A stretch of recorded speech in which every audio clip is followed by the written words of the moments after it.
Let me tell you the story of a very brave girl. In the land of Israel, there was a young girl who lived a simple, peaceful life with her family. One fateful day, raiders from Syria, Israel's enemy, attacked her village. The raiders captured the girl and took her back to Syria, where she was sold into slavery. She ended up in the household of Naaman, a respected and powerful commander of the Syrian army. Though she was far from home and living as a servant, the maiden did not lose her faith in Jehovah, her God.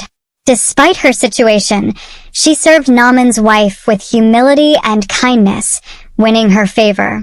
Her heart, however, remained heavy with concern, for she knew of Naaman's secret suffering.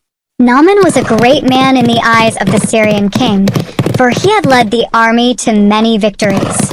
But beneath his armor and his proud exterior, Naaman was afflicted with a terrible disease, leprosy. The disease was a source of shame and fear, slowly robbing him of his strength and dignity.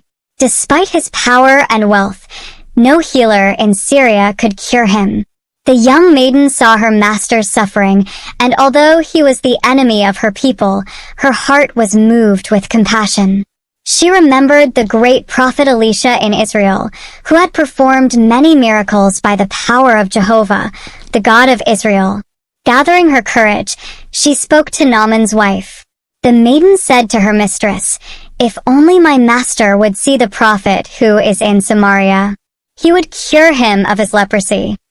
Her words, spoken with quiet conviction, carried the weight of her unwavering faith in the God of Israel.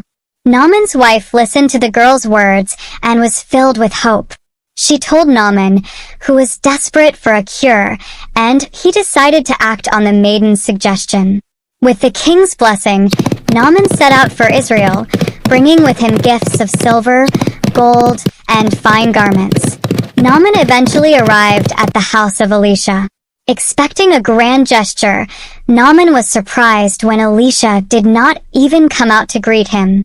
Instead, the prophet sent a messenger with a simple instruction: "Go, wash yourself 7 times in the Jordan, and your flesh will be restored, and you will be cleansed."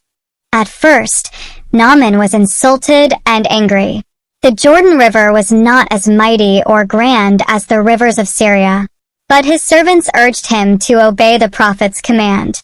Reluctantly, Naaman went down to the Jordan and dipped himself 7 times. When he came up from the water the 7th time, his flesh was restored, and he was healed completely, like that of a young child.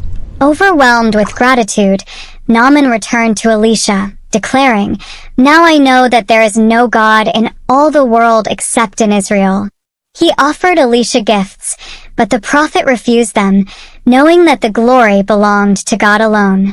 Naaman then asked for permission to take some soil from Israel back to Syria so that he could worship Jehovah, the God of Israel, in his own land. The young Israelite maiden's courage and faith had set in motion a chain of events that led to Naaman's healing and his acknowledgement of Jehovah, the God of Israel. Though she was a captive in a foreign land, she did not let bitterness or fear stop her from speaking out. Her story reminds us that even in the most difficult circumstances, acts of faith and kindness can change lives in powerful ways. The legacy of this brave young girl lives on, showing that no matter how small or insignificant we may feel, our faith can have a profound impact on the world around us.